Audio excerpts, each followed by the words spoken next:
The sound of metal hitting metal rang through the repair bay. Tajin wiped sweat from his forehead and looked at his work. The engine part was almost fixed. He liked fixing things. Machines made sense. They did not surprise him. They did not lie. Junction 9 was quiet today.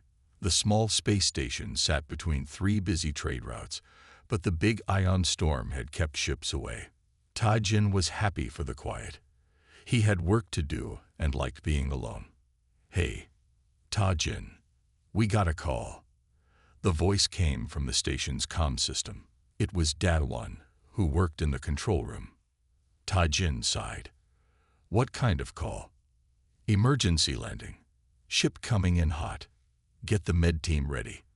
Tajin put down his tools and walked to the landing bay. He did not run. Emergencies happened all the time at Junction 9. Usually it was just a broken engine or a small hull breach. Fix the ship, send them on their way. Simple. Dr. Hana was already in the landing bay when he got there.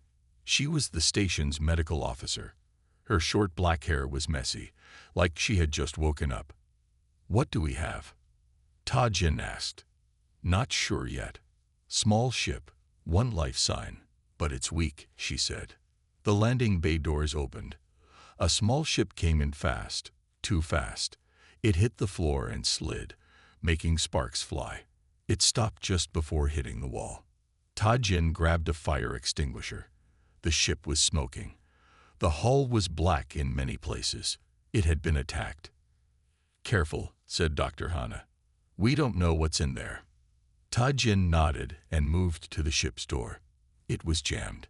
He took out his tools and forced it open. Smoke poured out. Tajin waved it away and looked inside. What he saw made him step back. "Hana, come here." Inside the ship was a creature like nothing Tajin had seen before.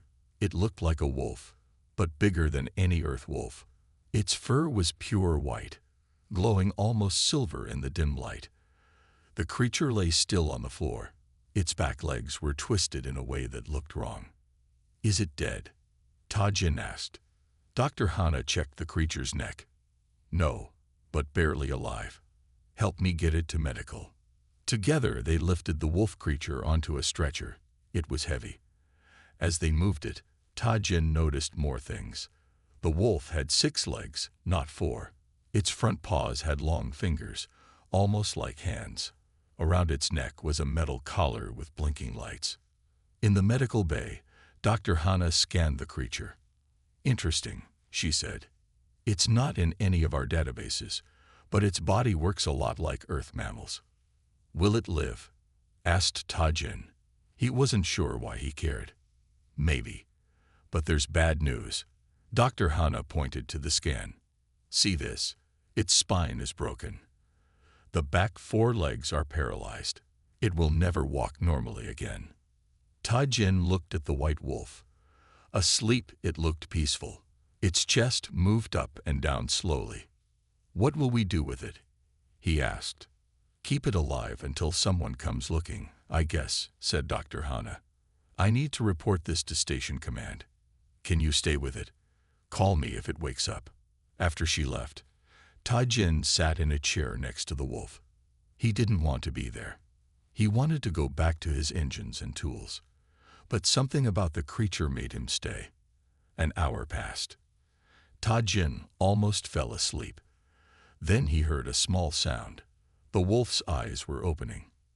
Tajin froze. The wolf's eyes were unlike any he had seen before. They were silver, like mirrors, with no pupils.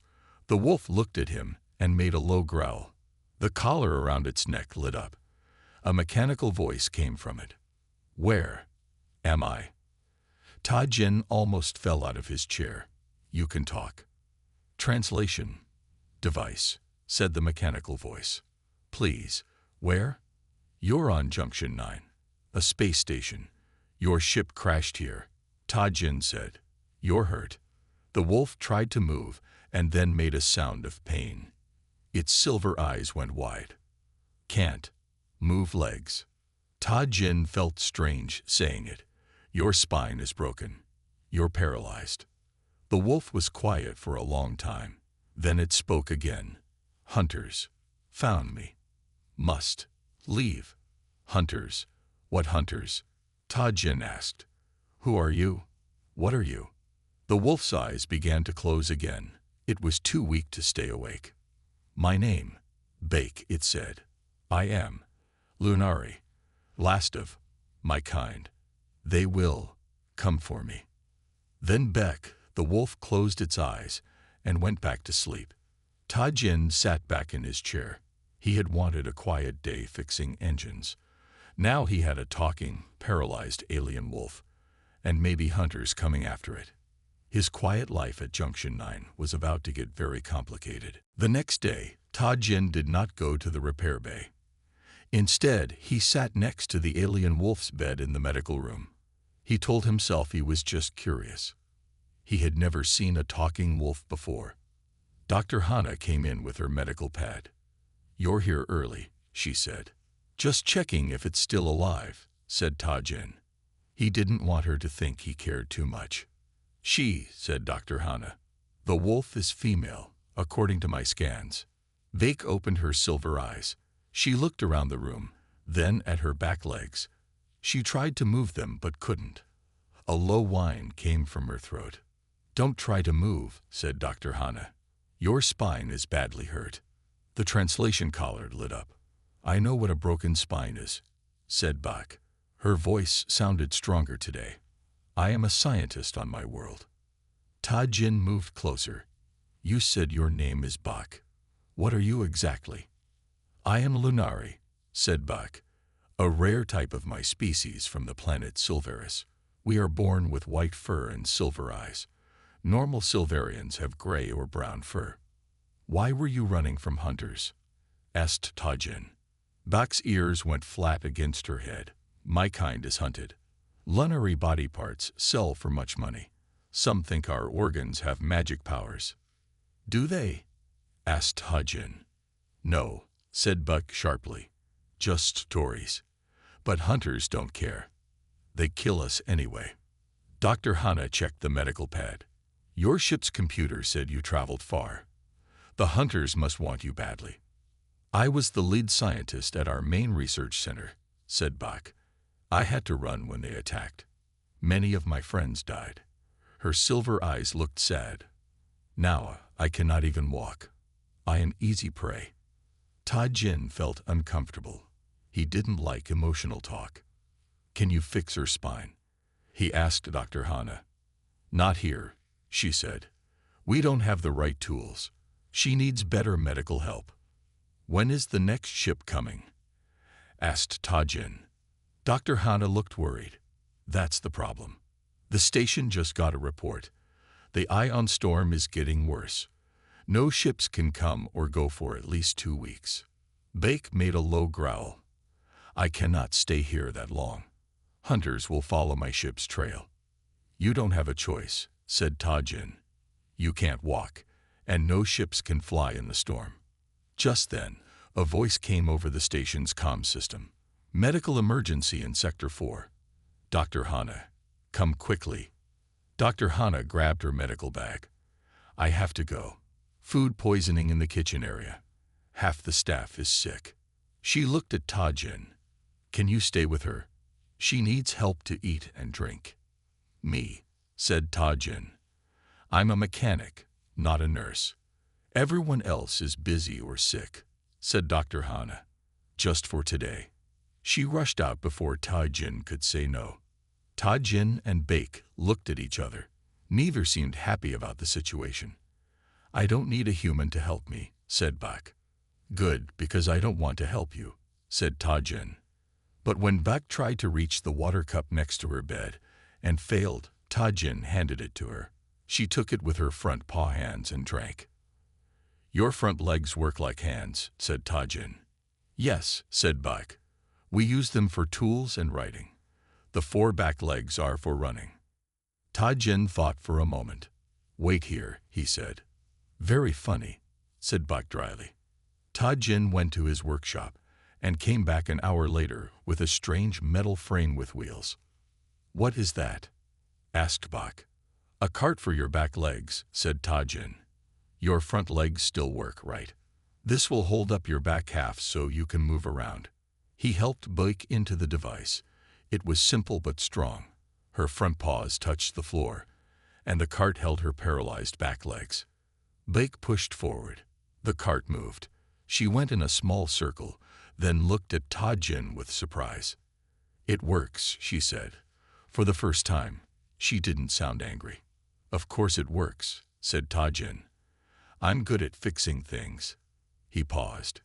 Even if they're not machines. Blake moved around the room, getting used to the cart. Thank you, she said finally.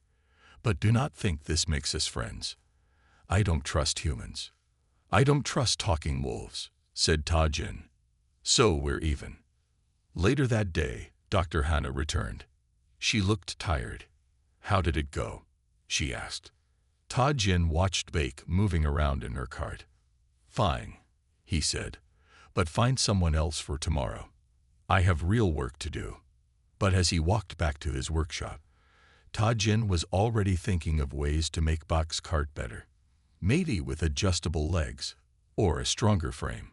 He told himself it was just an interesting mechanical problem. Nothing more. 3 days passed. Tajin kept telling himself he would stop checking on Bake, but each morning he found himself walking to the medical bay. Today, Bake wasn't there. Tajin felt a quick rush of worry. Had the hunters found her? Then he heard a crash from down the hall. He found Buck in the station's small kitchen area. Her cart had hit a table, knocking over cups and plates. She was trying to reach a shelf with her front paws. What are you doing? Asked Tajin. Buck turned, her silver eyes narrowing. Getting food. Your human food is strange, but I can eat some of it. Why didn't you ask for help? I don't need help, she said, but her cart was stuck between the table and wall. Tajin moved the table and freed her cart. Then he reached up and got a container from the shelf. What food do you want? Buck didn't answer at first. Her pride was hurt. Finally, she said, the sweet round things. Apples. Tajin handed her one. Buck took it with her front paw. Her fingers were longer than a human's, with soft pads at the ends. She bit into the apple. On my world, we have similar fruit, she said, but bigger and blue. It was the first personal thing she had told him. Tajin decided to ask more questions. What is your world like? Bake finished the apple before answering. Silveris has 2 sons. The land is mostly forests and plains. My people live in cities built into large trees. And you're a scientist. What do you study? Quantum connections, said Buck. How small pieces of the universe talk to each other across space. Tajin didn't understand. Like radio waves. No, more basic. The foundation of reality. Bake seemed frustrated. Your language doesn't have the right words. My translation collar can't explain it well. Tajin felt stupid. He knew engines and machines, not science. Show me, he said. He handed her a pad and stylus. Buck took the stylus in her paw hand and drew. Her drawings were strange, with symbols Tajin didn't know, but he could see she was very smart. This is how particles communicate, she said, like invisible strings connecting everything. Tajin looked at the drawings. They reminded him of engine diagrams, but much more complex. Is this why the hunters want you? For this knowledge? Blake put down the stylus. Partly, but mainly for my body parts. Lumari are rare. I might be the last one. Her voice was flat, but Tajin could tell she was sad. He felt strange. He wanted to help her, but didn't know how. Your cart needs fixing, he said, changing the subject. The wheels aren't working right. I can fix it myself, said Buck. No, you can't, said Tajin. You don't have tools or parts. They argued for a few minutes. Finally, Bake agreed to let him work on her cart. Tajin helped her move to a chair, then took the cart to his workshop. While Tajin worked, Dr. Hannah came to see him. How is your patient? She asked. Not my patient, said Tajin. And she's stubborn. Dr. Hana smiled. Like someone else I know. Tajin ignored this. She's smart. Really smart. Knows about science I don't understand. That bothers you? Asked Dr. Hana. No, said Tajin too quickly. I just fix things. I don't need to be smart about quantum connections. Everyone has different skills, said Dr. Hana. Maybe you can learn from each other.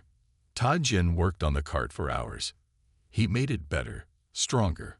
He added a basket for Bach to carry things. He even added a small motor to help on slopes. When he brought it back, Bake was waiting. She looked tired and hungry. You were gone a long time, she said.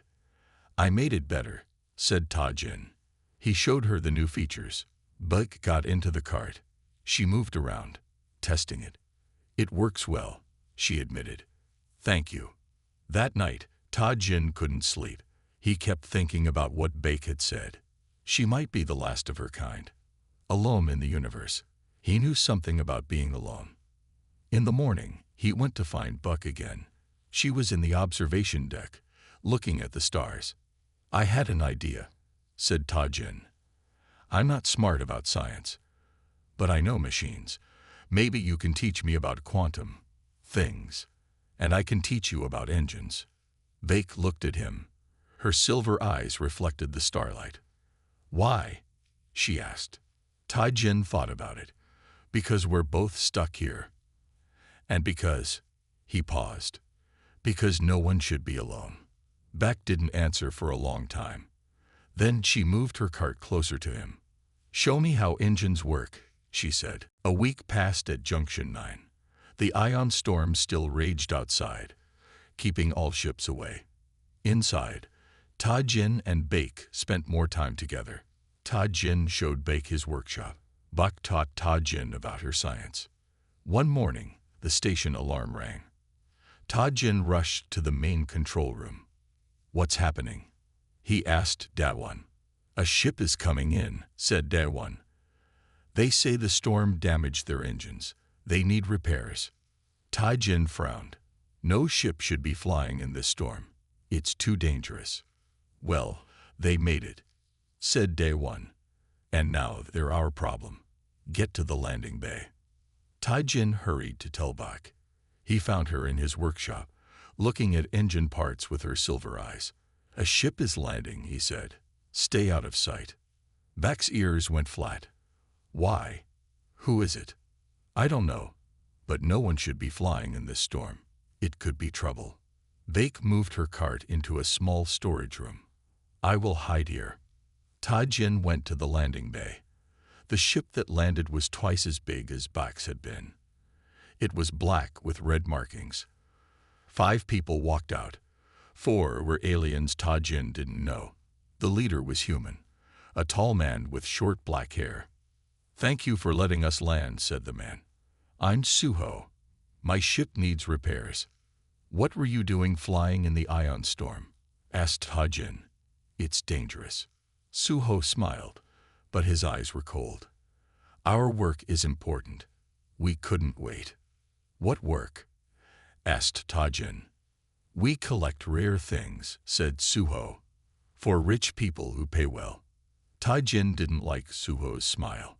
It reminded him of sharks he had seen in Earth videos. I'll look at your engines, said Tajin, but parts will cost extra. Money is no problem, said Suho. While you work, my crew needs food and rest. Tajin showed Suho and his crew to the guest area. Then he went to check their ship. The engines weren't badly damaged. Suho had lied about needing emergency landing. That night, Tajin told Bake about the new visitors. They're looking for something, he said. The ship didn't need to land here. Bak's fur stood up. Did they say what they collect? Rare things for rich people, said Tajin. Bake made a low growl. Hunters. They're looking for me. You don't know that, said Tajin. I do, said Bak. Her voice shook. I can feel them. Lunari can sense when we are hunted. Tajin didn't believe in such things, but he could see Bake was scared. I'll fix their ship fast, he said. They'll leave soon. The next day, Ta-Jin was in the repair bay when Suho came to see him. "How is the work going?" asked Suho. "Almost done," said Ta-Jin. "You can leave tomorrow." Suho walked around, looking at everything. "We heard a report of a small ship that crashed here about 10 days ago." Ta-Jin kept working. "Ships come and go. I don't keep track." "This one would be special," said Suho. "It might have had a rare passenger, a white alien wolf." Ta-Jin's hands almost slipped on the tool he was using. He kept his face calm. "No white wolves here," he said. "Just normal station workers." Suho smiled his shark smile again. "I'm sure, but my crew will still look around, just to be thorough." After Suho left, Ta-Jin ran to find Baek. She wasn't in the workshop or medical bay. He found her in his own small room, hiding under the bed. "He asked about you," said Ta-Jin. "He knows you're here." "I told you," said Baek. "Hunters always find me." "His crew is searching the station," said Ta-Jin. "We need a better hiding place." Just then, Ta-Jin felt something strange, a warm feeling in his head, like someone was touching his thoughts. "What are you doing?" he asked Baek. "Making a bond," said Baek. "Lunare can connect minds with those we trust. I can share thoughts with you now. You trust me?" asked Ta-Jin, surprised. "I have no choice," said Baek. "And you have helped me." Ta-Jin felt her fear through the new bond between them, but he also felt something else, a plan forming in Baek's mind. "You want to hide in Suho's own ship," said Ta-Jin. "That's crazy." "They won't look there," said Baek. "And when they leave, you can say I left on another ship." It was dangerous, but it might work. "Ok," said Ta-Jin. "But we need to be careful, very careful." That night, Ta-Jin helped Baek move to Suho's ship. They found a small storage space where she could hide. Ta-Jin brought food and water. "I'll check on you when I can," he said. "Stay quiet." Baek looked at him with her silver eyes. Through their bond, Ta-Jin felt her gratitude. "Why are you helping me?" she asked. Ta-Jin didn't have an answer. A week ago, he wouldn't have cared about an alien wolf. Now he was risking his job, maybe his life. "I don't know," he said honestly, "but I am." He left her there and went back to his room. He tried to sleep but couldn't.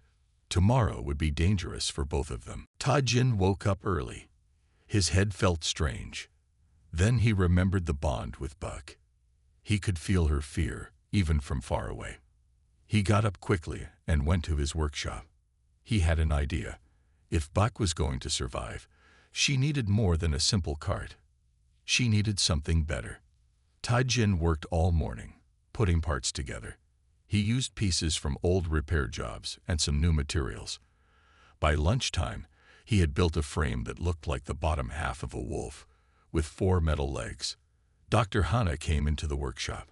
"What are you making?" she asked. "An exoskeleton," said Ta-Jin. "For Baek, to help her move better." "That's very nice of you," said Dr. Hana. "But where is Baek? I haven't seen her today." Ta-Jin kept working. "She's hiding. The new visitors are hunters looking for her." Dr. Hana looked worried.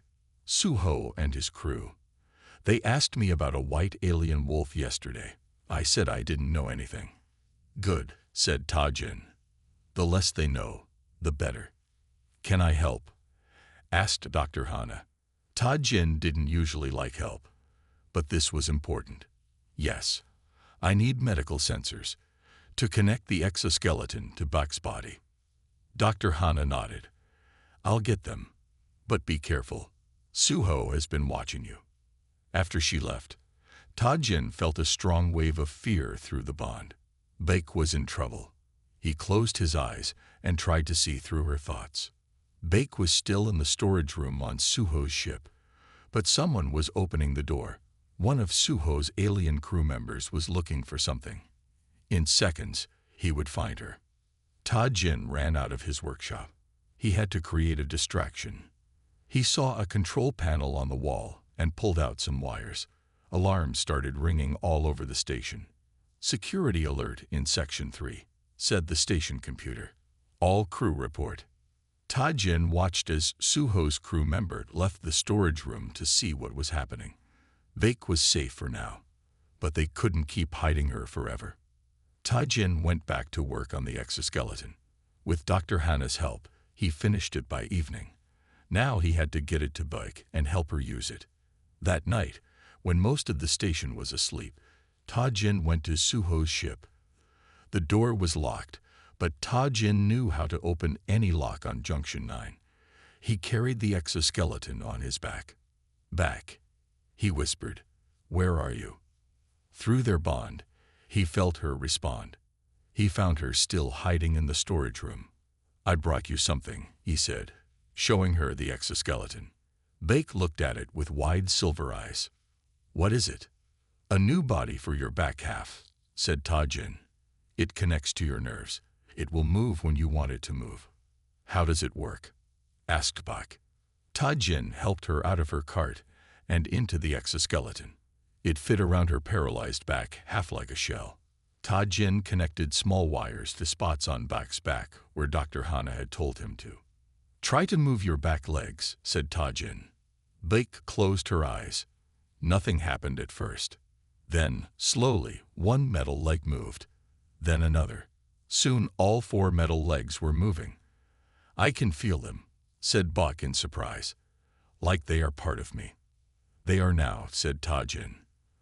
"The sensors read what your brain wants to do and make the legs move." Baek stood up. She was taller now, her white fur flowing over the metal exoskeleton. She took a step, then another. She moved slowly around the room. "It works," she said. Her voice was full of emotion. "I can walk again." Through their bond, Ta-Jin felt her joy. It made him feel good too. "It's not perfect," he said, "but it's better than the cart." Baek came closer to him. "Thank you," she said. "On my world, we have a saying, 'Those who give movement to the still are blessed by the stars.'"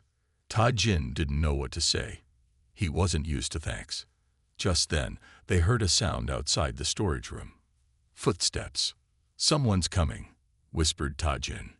Baek looked at the door. "With these new legs, I can run. We can both run." "Not yet," said Ta-Jin. "The exoskeleton needs more testing." "And where would we go? The storm is still out there." The footsteps passed by without stopping. They were safe for now. "I need to get back," said Ta-Jin. "I'll bring food tomorrow." As he left, Baek sent a thought through their bond. It was a memory from her world. A beautiful forest under 2 suns, with creatures running free. It was her way of showing Ta-Jin what he had given back to her. The feeling of freedom. Ta-Jin smiled as he walked back to his room. For the first time in years, he felt like he had done something truly important. The next morning, Ta-Jin was fixing a broken door when Suho found him. "Your station has many problems," said Suho. "Old station, old parts," said Ta-Jin, not looking up from his work. "My ship is ready to leave," said Suho. "But I will stay a bit longer." Ta-Jin felt cold inside. "Why?" "The storm is getting weaker. You can leave now." Suho smiled his shark smile. "I think something valuable is hiding here. I want to find it before I go." After Suho left, Ta-Jin ran to find Dr. Hana. "Suho knows Baek is still here," he said. "He's not leaving." Dr. Hana looked worried. "The storm will be gone in 3 days. Then more ships will come. Maybe someone can help Baek. Or more hunters will come," said Ta-Jin. "We need to get her away from here." "How?" "We have no ship." Ta-Jin thought for a moment. "Yes, we do. In the junk bay." The junk bay was where old, broken ships went to be taken apart. Ta-Jin took Dr. Hana there and showed her a small ship in the corner. "This was a fast scout ship," he said. "Engine still works. I can fix the rest." "You want to escape in that?" asked Dr. Hana. "The storm will tear it apart." "Not if we know the safe path," said Ta-Jin. Bak can help with that. She knows about quantum things. She says she can feel safe paths through the storm. Dr. Hana didn't believe him. That's not possible. I've been in her mind, said Ta-Jin. She can do it. That night, Ta-Jin went to Suho's ship again. Bak was waiting for him. Her exoskeleton legs were working well now. We need to leave, said Ta-Jin. Suho knows you are still here. Bak nodded. I can feel him getting closer. When do we go? Tomorrow night, said Ta-Jin. I'm fixing a ship, but we need help to escape. They made a plan. Dr. Hana would help. So would another mechanic named Jin Young, who Ta-Jin trusted. The next day was hard. Ta-Jin worked on the old scout ship all day. Jin Young helped when he could. Dr. Hana gathered food and supplies for their trip. Suho and his crew kept searching the station. They were getting angry. They knew Bak was hiding somewhere. By evening, the scout ship was ready. Ta-Jin sent a thought to Bak through their bond. It was time. Meanwhile, Jin Young started a small fire in a storage room far from the junk bay. Alarms went off. Everyone ran to help put out the fire. In the confusion, Ta-Jin went to get Bak from Suho's ship. But when he got there, he saw Suho standing outside the storage room door. I know something is in here, said Suho. I can feel it. Ta-Jin hid around a corner. He couldn't get to Bak. Through their bond, he felt her fear rising. Suddenly, more alarms went off. Dr. Hana had set off another alert in a different part of the station. Suho looked annoyed, but went to see what was happening. Ta-Jin rushed into the storage room. Now, he said to Bak, we have to run. They ran through the station halls. Bak's exoskeleton legs worked well, but made a loud sound on the metal floors. They were almost at the junk bay when Suho saw them. There, he shouted, stop them. Suho and two of his crew chased them. Ta-Jin and Bak reached the junk bay and ran to the scout ship. The door was open. Dr. Hana was inside, ready to go. Get in, she shouted. Bak ran up the ramp into the ship, but as Ta-Jin turned to follow, something hit his leg. A shot from Suho's weapon. Ta-Jin fell to the floor. Go, he shouted to Dr. Hana. Take off. Not without you, said Dr. Hana. Bak came back down the ramp. She stood over Ta-Jin, her silver eyes bright with anger. She growled at Suho and his crew, who were coming closer. Stay back, she said through her translator collar. Her voice was deep and scary now. Suho laughed. Or what? You're just a crippled animal.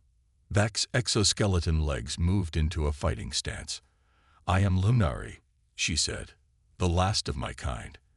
And this human is under my protection. Suho raised his weapon again, but before he could fire, Bak moved faster than Ta-Jin had ever seen. Her exoskeleton legs launched her forward. She hit Suho hard, knocking him down. While Suho's crew held him up, Bak turned and lifted Ta-Jin with her front paws. Now I carry you, she said. She put Ta-Jin on her back, between her shoulders, and ran up the ramp into the ship. Dr. Hana closed the door and ran to the pilot's seat. Hold on, she shouted as she started the engines. The small ship lifted off, bursting through the jump bay doors into the storm outside. Suho and his crew were left behind, but Ta-Jin knew they would follow soon. The ion storm hit them hard. The ship shook. Ta-Jin held onto Bak's white fur, his leg bleeding, but not badly hurt. We need a safe path, he said to Bak. Can you find one? Bak closed her silver eyes. Yes, she said. I can see it. Tell Dr. Hana to go left, toward the larger moon. The small ship flew through the ion storm. Purple and blue lightning flashed all around them. The ship shook hard. Warning lights blinked on the control panel. Engine heat rising. Said Dr. Hana from the pilot's seat. We can't stay in the storm much longer. Ta-Jin sat on the floor, wrapping a bandage around his leg where Suho had shot him. The wound wasn't deep, but it hurt. "Buck, we need another safe path," he said. Bake stood next to him, her silver eyes closed. The exoskeleton legs were steady even as the ship rocked. "I see a calm spot," she said. "A small moon with no name. We can land there." Dr. Hannah turned the ship toward the coordinates Bake gave her. The storm grew weaker as they flew. Soon they saw the moon, gray and small against the black of space. "Landing now," said Dr. Hannah. "But I must warn you, this ship is badly damaged. We won't be able to take off again." The ship landed with a hard bump. Outside the windows, they could see gray rocks and dust. No plants, no water. "Where are we?" asked Tajin. Dr. Hannah checked the ship's computer. "Small moon around a gas giant planet. No one lives here. No one even comes here." "Good," said Tajin. "Suho won't find us easily." They went outside to check the ship. The landing had been rough. One wing was bent. The engine was smoking. "We need to send a message for help," said Dr. Hannah. "But the communication system is broken." Tajin looked at the damaged parts. "I can fix it, but I need tools and time." They went back inside the ship. Dr. Hannah checked their supplies. "We have food for 4 days, water for 6, and the air recycler works so we can breathe." Bake sat down, looking tired. Her exoskeleton legs made a soft, whirring sound. "Are you okay?" asked Tajin through their mental bond. "The storm tired me," said Bak. "Finding safe paths takes much energy." Tajin felt bad. He had asked a lot from her.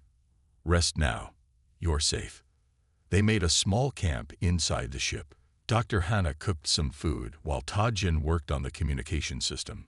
Bak slept in a corner, her white fur glowing in the dim light. The next morning, Tajin woke up to a strange sound, a beeping alarm from Bak's exoskeleton. "What's wrong?" he asked. Bak tried to stand but fell back down. "Power low. The legs need energy."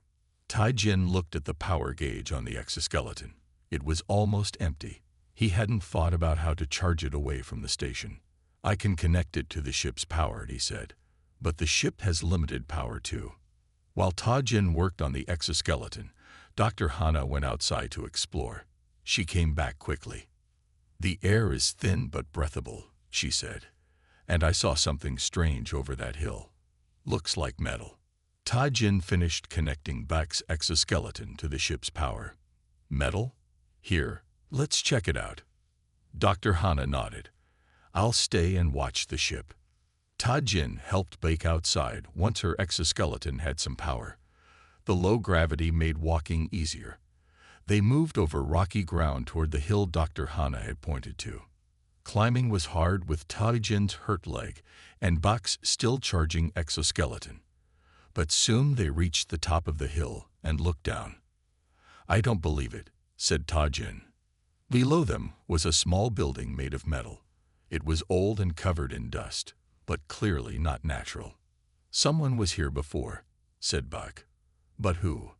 They went down the hill to the building. The door was half open. Inside, they found old equipment, tables, lights, and strange machines. "It's a research station," said Tajin. "Very old, maybe 100 years."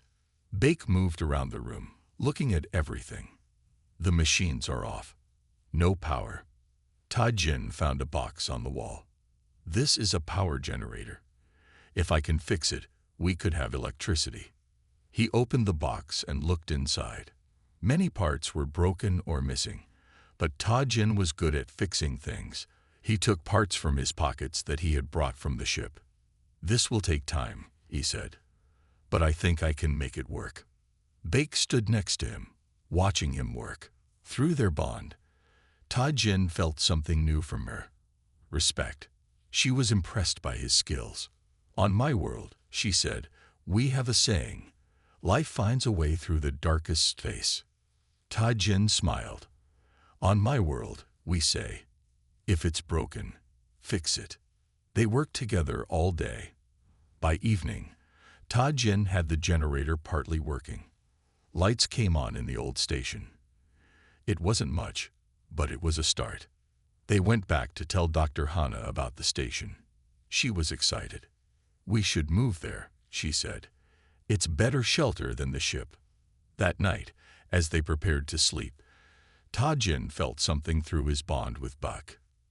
Fear. "What's wrong?" he asked. Bake looked at him with her silver eyes. "Suho will not give up. He will find us." But in his heart, he knew she was right. Their journey had just begun, and danger was still following them. 3 days passed on the small moon. Tajin, Bake, and Dr. Hana moved from the broken ship to the old research station. Tajin fixed more of the station's systems each day. They now had lights, heat, and clean water. Tajin was working on the station's communication array. If he could fix it, they could call for help. Bak sat nearby, watching him work. "Your hands are very skilled," she said. "Machines are easy," said Tajin. "Just find the broken part and replace it." "Is that why you like them?" "Because they are simple." Tajin thought about it. "Yes. People are complicated. They say one thing but mean another. Machines just are what they are." Through their bond, Bake sent him a feeling of understanding. She knew what it was like to be different, to find others hard to understand. Dr. Hana came running into the room. "There's a ship," she said. "Coming this way." Tajin dropped his tools. "Suho." "I don't know, but it's heading straight for us." They went outside and looked up. A black ship with red markings was breaking through the thin clouds. "It's him," said Bake, her silver eyes wide. "I can feel his hunger for me." "How did he find us?" asked Dr. Hana. "The ion storm is gone," said Tajin. "He probably tracked our ship's trail." They ran back inside the station. Tajin grabbed some tools. "We need to hide." "No," said Bak. "I am tired of running. This ends here." Tajin was surprised. "There are 5 of them, and 3 of us, and they have weapons." Bake stood tall on her exoskeleton legs. "I have been hunted my whole life. Now I will be the hunter." She explained her plan. It was dangerous but might work. They quickly got ready. Suho's ship landed near their broken scout ship. Through a window, they watched as Suho and 3 of his crew came out. They carried big guns and moved carefully. "They're heading for our ship first," whispered Dr. Hana. "They don't know about the station yet." "Good," said Tajin. "That gives us time." He had built small devices from parts in the station. Simple traps that would make noise or flashlights in different places. He gave some to Dr. Hana. "Place these around the outside of the station," he said. "When I give the signal, turn them on." While Dr. Hana went out the back door, Tajin turned to Bak. "Are you sure about this?" "Yes," said Bak. "But first, I need to show you something." She touched her head to his. Suddenly, Tajin felt a strange sensation. It was more than their usual bond. It was like he was inside Bak's mind completely. "What is this?" he asked, but not with his voice. With his thoughts. "Mind merge," said Bak's thoughts. "My people can do this in times of great need. Now we can work as one." Tajin could feel what Bake felt, see through her silver eyes. He could also sense things he never had before. Energy patterns, the quantum connections Bak had tried to explain to him. "I can feel them," he said in wonder. "The strings connecting everything." "Yes," said Bak. "And now you can help me find the right strings to pull." Through their merged minds, they made a plan. Better than before. Smarter. When Dr. Hana returned, they told her the new plan. She looked worried but agreed. "They're coming this way," she said. They found tracks in the dust. Tajin and Bake hid in different rooms. Dr. Hana stayed by the front door, pretending to be alone and afraid. When Suho and his crew reached the station, they saw Dr. Hana. "Where is the wolf?" Suho asked. "Gone," said Dr. Hana. "Took the mechanic and left in an escape pod. I stayed because I was scared." Suho didn't believe her. "Search the station," he told his crew. As they spread out, Ta-Jin activated the traps. Lights flashed and noises sounded from all directions. Suho's crew got confused and separated. Through his connection with Buck, Ta-Jin could see where everyone was. He could feel their movements through vibrations in the floor. He knew exactly when to move. One by one, they trapped Suho's crew in different rooms. Doors that Ta-Jin had fixed now locked from the outside. Finally, only Suho was left. He was smart and didn't fall for the traps. He found Ta-Jin in the main room. "Where is my prize?" asked Suho, pointing his gun at Ta-Jin. "She's not a prize," said Ta-Jin. "She's a person, smarter than you or me." Through their bond, Ta-Jin felt Bake moving into position behind Suho. Her exoskeleton made no sound now. Ta-Jin had fixed that too. "You're wrong," said Ta-Jin. "And you're about to learn how wrong." Before Suho could turn around, Bake leaped, but not to attack. She touched her head to Suho's neck. He froze, his eyes wide. Bake was showing him her mind. All of it. The knowledge, the feelings, the memories of her world. Too much for a human to handle at once. Suho fell to his knees, the gun dropping from his hand. His eyes were unfocused, his mouth open in shock. With Suho and his crew locked in different rooms of the station, Ta-Jin, Buck, and Dr. Hana finally had time to breathe. Suho was still in shock from Bak's mind touch. He sat in a corner, staring at nothing. "What do we do now?" asked Dr. Hana. "We still need to get off this moon." Ta-Jin looked at the parts he had been working on. "I think I can fix the communication array with parts from Suho's ship. We can call for help." They went to Suho's ship. It was bigger and newer than their broken scout ship. Inside, Ta-Jin found the parts he needed. He also found something else in a locked box. Information about Bak's people, the Lunari. "Look at this," he said to Buck. "Reports about your kind. Maps to your world." Suho has been hunting Lunari for years. Bak's silver eyes were sad as she looked at the information. "He killed many of my people. I thought I was the last, but maybe others escaped too." Back at the station, Ta-Jin worked on the communication array. With the new parts, it started working. He sent out a message asking for help. "Now we wait," he said. 3 days passed. They gave Suho and his crew food and water, but kept them locked up. Suho slowly came out of his shock. He looked at Bak differently now. "I saw your world," he said to her. "I felt your thoughts. I didn't know. I didn't understand what you were." "Most hunters don't care to understand," said Bak. "They only want to take." On the 4th day, the communication array picked up a signal. A ship was coming. But was it friend or foe? Ta-Jin, Buck, and Dr. Hana went outside to watch. A large ship broke through the clouds and landed near the station. It had the markings of the Galactic Alliance, the group that kept peace between different worlds. The ship's door opened, and a man walked out. He was tall with gray in his black hair. He looked at Ta-Jin and smiled. "Ta-Jin, is that really you?" Ta-Jin couldn't believe his eyes. "Do-hyun, what are you doing here?" Do-hyun walked toward them. "I'm a captain with the Alliance now. We got your message and I volunteered to come. Everyone thought you were dead." Do-hyun had been Ta-Jin's friend many years ago, before Ta-Jin went to work alone at Junction 9. They had been young mechanics together on Earth. "Who's your friend?" asked Do-hyun, looking at Buck. "This is Buck," said Ta-Jin. "She's Lunari from Silverus. She needs medical help. Her spine is broken, and I built her this exoskeleton, but it's not a real fix." Do-hyun looked closely at Buck. "The Alliance has been looking for Lunari, not to hunt them, but to protect them. They are an endangered species with important abilities." He turned to Buck. "We can take you to Central Medical Station.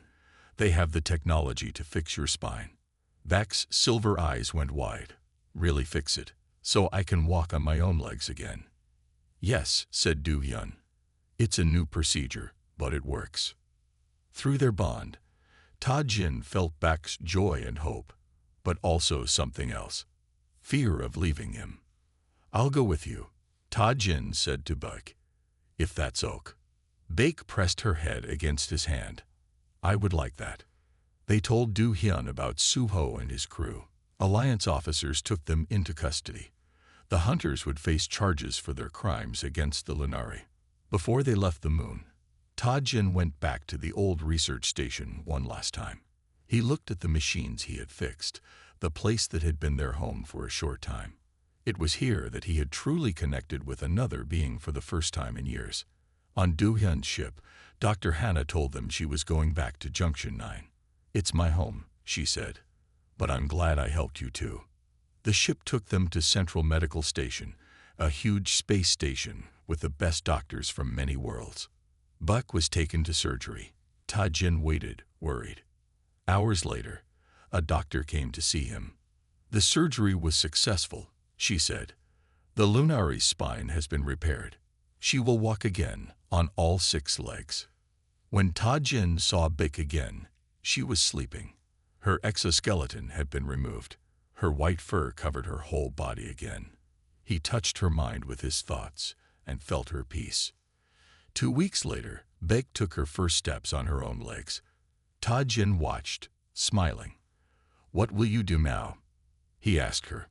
"The Alliance says other Lunari have been found," said Bak. "I want to find them. But first," she looked at Ta-Jin. "Would you like to see my world? Silveris is beautiful. It has 2 suns and blue fruit." Ta-Jin thought about Junction 9, about his quiet life fixing machines. It seemed far away now.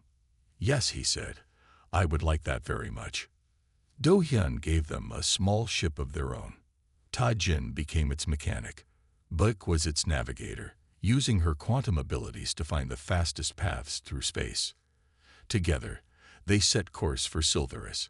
Ta-Jin, the human mechanic who had once preferred machines to people, and Bak,